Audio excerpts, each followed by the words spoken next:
and welcome to the Rave Live. I'm Linda Kane. I'm here with Dennis Casey of Flogging Molly. How's it going? Linda. Good.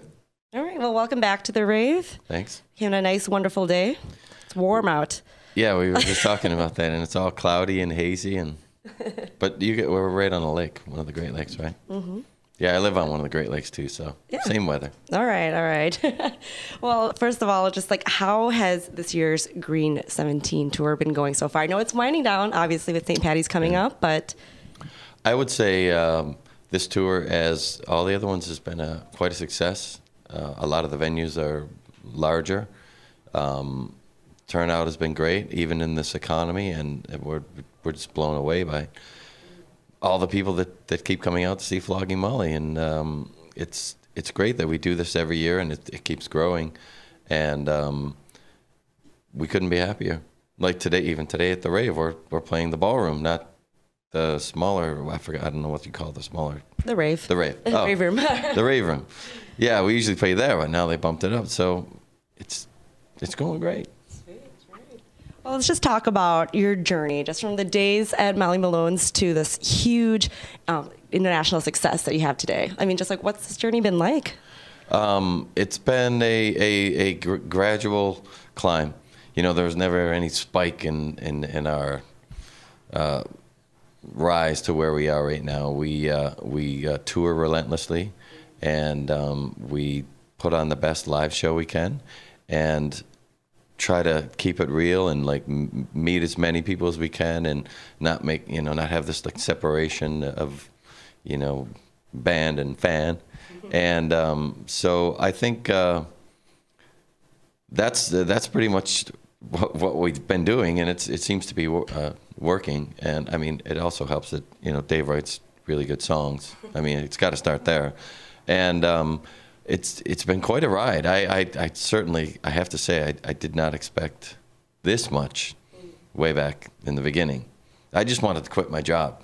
That's all I wanted to do, and I did that, and then some. So we're really, it's been quite a ride, and hopefully we're just getting started. Is Molly Malones still in LA? Is it still, open, or? It is. It's still in LA. We were just there for New Year's. We played a show New Year's Eve in LA, and Nate, the bass player in our band, has a solo project, and he was playing the night before at Molly Malones. So we all went down there.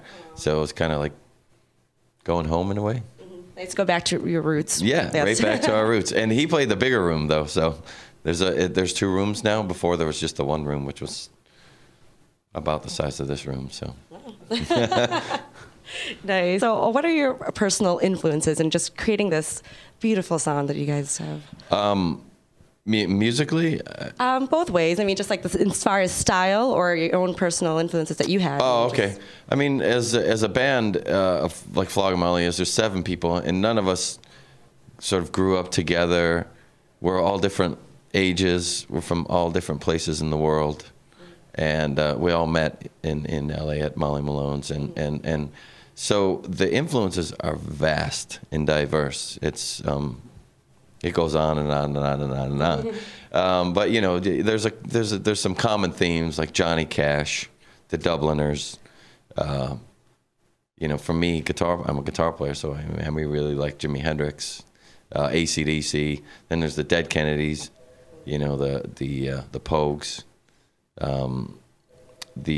Bob Marley's a big influence on us, and those are the common ones. And then everybody has their own things that they're into, and we all turn each other onto it. So that's really cool that we get to expose each other to music we may not have heard.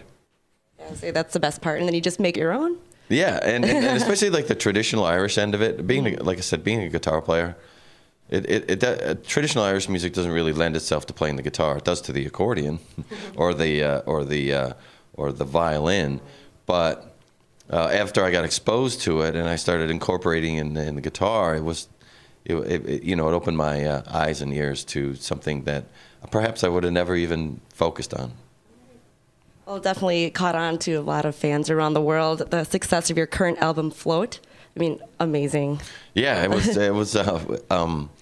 debuted at number 4, And I'll never forget, ever, when we were told it was our craziest year of touring ever, and we had to get on a plane to Houston. It was like, hey guys, your record debuted at #4. Now get on the plane. It wasn't like, wait, can I sell it? No, celebrate. Get on the plane. We got to fly to Houston and do a show. And it was just like, it was such a whirlwind. But when you sit back and reflect on it and talk to someone such as yourself, yeah, it was really incredible. And we actually got our first gold record this year as well, for Drunken Lullabies, which was something I would have never imagined. And when that was the same thing, they told you, well, your record's gone gold, and we were on tour. I was like, okay. But then when I got home and the gold record was there, that's when it hits home. And then I gave it to my dad, actually. So. Oh, nice of you. Yeah, he put it on his fireplace. So I think he's pretty proud of it. So am I. Oh, that's awesome. And you also have a new DVD CD combo that recently came out, right? Yeah, that was live at the Greek Theater. We played we were on tour last year, and our agent booked us at the Greek Theater, and being from L.A., and we played that small pub, Malones. You never imagine playing the Greek Theater. I mean, legends have played, like Ray Charles, and I saw Coldplay there. I used to go see concerts there. I never imagined I want to play there. So they did it, and we were like, well, why don't we just? I mean, this is huge for us. Why don't we record it? Much like we're doing this interview, and audio and video, and see what happens. One day, throw it out there, and see what happens. And then we were like, wow, this is pretty good. Let's share it with everybody else. It meant a lot to us. It was a big achievement for us, and we decided, let's share it with everybody. And we also, Flogging Molly's it's known for being a live band, so it's really up close, and where you wouldn't be able to see the band that close, obviously, if you're way in the back, or even if you're right up front, you don't see it as close as these cameras capture, and you also you get to experience it like that, and it's the whole concert. There's no, it's not one of those where then they cut to interviews halfway during the song and then go somewhere else. It's just the concert from beginning to end. Sweet. Yeah. That's awesome. And speaking of concerts, this is your first time back at the Rave in 4 years. Is it? Yes. I know it's been a while, but 4 years? To the Rave. Wow. Yeah. So I'm sure you guys have explored the building a bit, right?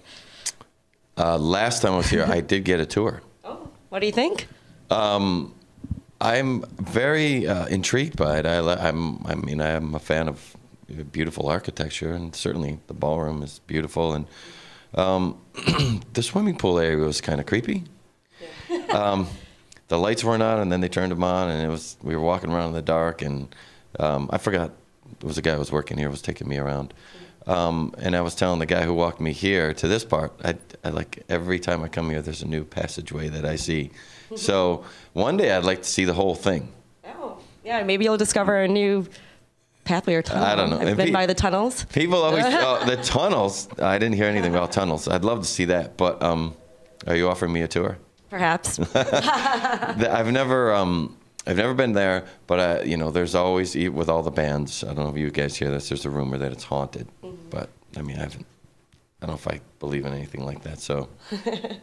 Oh, sweet. Thanks. I mean, it's just always something fun to talk about, just with the different rooms. Oh, this is one of those venues where as a band, you talk about it amongst other bands. Have you played, the Rave in Milwaukee? And, and then, of course, people say, yeah, have you been to, the shower way over in the other part of the building, or there was a shower room I think the guy was taking me to, I can't remember, or the pool, or today I went to the roof, actually. It's called the Penthouse or something. I believe they're way at the top. Yeah, I've never been there before either. They looked like they were working on it still, making a bar up there. I don't know. Nice. Maybe that's where you'll get a chance to, maybe there'll be a bar next time you come. I don't know. Yeah, great place for an after party. Yeah. All right, so what's next? I mean, I know you've got St. Patrick's Day coming up. Right. That's the end of this tour, our big day of the year, and that's in Arizona. And then we're going to take about a month, 3 weeks off, and then we are going to do a college tour of the U.S. Yeah, mostly on I think it's mostly in the East Coast. I haven't checked all the dates. And then we're going to start writing another record. And then we're going to probably pop over to Europe and Japan and then write some more. And then hopefully record it this year and put it out next year. Sweet. It's great to hear you have all this great stuff going. I mean, you guys just tour a lot. I mean, that's awesome.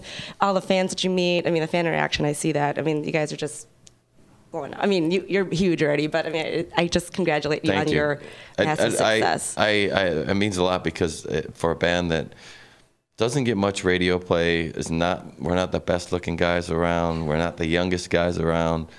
You know, the media kind of shies away from us, and not shies away, but I don't know. We're just not young 20-somethings or whatever the reason is. And we did it. We've gotten here through just keeping it real and doing hard work, I guess. And it pays off. It has. All right. Well, thank you so much, Dennis, for joining us here on the Rave Live. Thank you. All right. Have a great show. Thanks. And thank you for watching the Rave Live. Make sure to check out Flogging Molly's current album, Float, and their newly released DVD-CD combo live at the Greek Theater. We'll see you soon next time on the Rave Live.